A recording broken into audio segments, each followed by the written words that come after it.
what does he have to say about the future? Earlier, I caught up with Simon Quilty in South America. Simon Quilty joining us from the Iguazu Falls on the border of Argentina and Brazil. Let's talk about the hot topic at the moment in the Americas particularly. Big talk about avian flu impacting the dairy herd over there. What are the potential global ramifications of this? Yes, Lindsay, so this, they've been collecting samples from retail stores across the United States, testing for HPAI. This is on the back of 9 states in America confirming that they have HPAI or H5N1 infections across 34 cattle herds.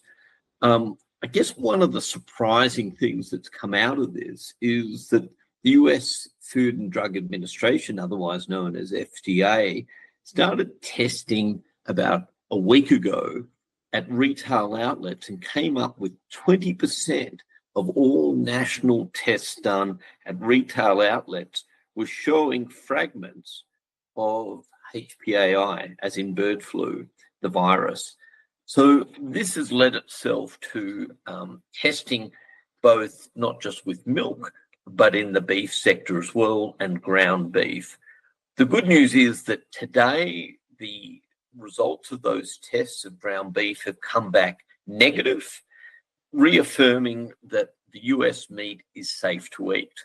And I guess, Lindsay, why this is so important is that as much this has created a great deal of uncertainty for consumers, not just within North America, but globally, those that are buying US beef. And so the more uncertainty there is, it really, eventually consumers want to know the answers, and the market tends to force its hand when it does with unexpected results. So the sooner they come out with clarity and a better understanding of what's going on, the better. For what it's worth, Colombia on April the 15th imposed a ban of US beef on those 9 states that have had the infections. Interestingly, no restrictions on any US milk export products from Colombia, only on beef. So, Lindsay, that's the update on HPAI in US dairy cattle to date. Can you give us a bit of a snapshot on global markets broadly anyway, particularly quality beef, the high-end niche market?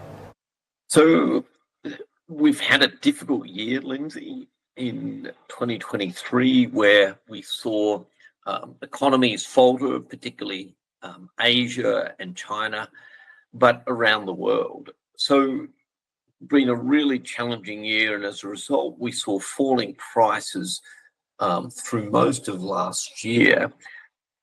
The good news is that in certain key markets for quality products, and we use a couple of key indicators, but US chilled beef exports is a really good one to follow, and in particular their export value. During the period of January to February, we saw in Europe US beef prices move higher for the first time in almost 6 months. So that's good news. Asia continues to be very flat. The good news is it's not falling prices in Asia, but I think this really reflects the challenges in particular of the China economy.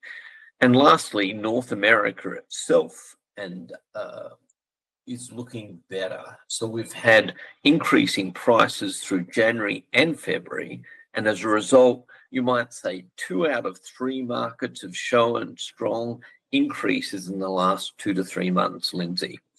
When we look at the traditional movement of the high end, which is US prime in their domestic market, their cutout value has been improving over the last 2 months and is showing to follow a very traditional, you might say, price movement over a 9-year period average. The good news is then that come June, July this year, we expect that market to peak and be up substantially from where levels are at today. Unlike other years, though, due to the tightness of the US market, I expect instead of having in the last quarter of the year prices falling away, I expect that we're going to finish the year on a relatively strong note. And lastly, when it comes to global markets, Lindsay, we've seen in the month of February that Japan beef stocks continue to fall. This is great news because we saw in September of 2022 where stocks were at record highs within Japan of close to 165,500 metric tons. Today, they've fallen down by 19% to over just under 134,000 metric tons. So, Lindsay, the market is freeing itself up from that oversupply problem. I think in China itself, at the commodity end, that unfortunately hasn't occurred, but in Japan, we're seeing green shoots. So, clear message is we're starting to see improvements around the world in that quality end of the market. It hasn't really taken off, Lindsay, in Asia yet, but fingers crossed that that's not far away either. One of the things Global Agri Trends does, very brazen, is weather predictions, and you're actually quite good at it. What are you forecasting for the rest of the year? Sure. So our formula is really Art Douglas, a weather expert based in America. And Art, in his most recent forecast, is talking about the current El Nino system, which is impacting globally, Australia, North America, that is breaking down quickly. So those dry conditions that were, came with that last year has deteriorated, and as a result, the expectation is that we are going to see a strong La Nina in place by July this year. And when the US market, which a lot of the work is done on using the climate format system, the CFS forecasting modeling system, they are looking at, in particular, a strong Asian African monsoon this coming summer period, which will also translate, that's the Northern Hemisphere summer, so our winter, will also translate into what they believe is a strong Australian wet conditions coming in July as well, with the expectation that this will last through July, August, September, and further out. So the eastern seaboard of Australia, the expectation is that we are in for a fairly wet winter coming forward, starting in July. Well, Simon, I so appreciate that you're joining in the middle of your South American travels. Firstly, what are you learning over there? And secondly, have you had any good steaks? Well, the steaks are delicious. So we bring this update from Iguazu Falls in Brazil, but beautiful waterfalls based on the border of Paraguay, Uruguay, and Argentina. But I've just been fortunate enough to have a week in the Amazon, in which we saw some extraordinary, wildlife, anything ranging from scorpions to the most extraordinary colourful butterflies to caimans, which is a relative of the alligator, to tarantulas, to one of the more bizarre things that I've seen is a walking tree, Lindsay. So that's a tree that each year will strive to find water and sunlight and can move 1.5 meters per year in the process of trying to find light and nutrients. So very, very interesting. In terms of the current supply situation, we know that South America, but in particular Brazil, is in a liquidation phase as we speak, and has been for around 2.5 years. And the expectation is that that will continue well into the middle of this year, after which they will gradually move into a rebuild phase themselves.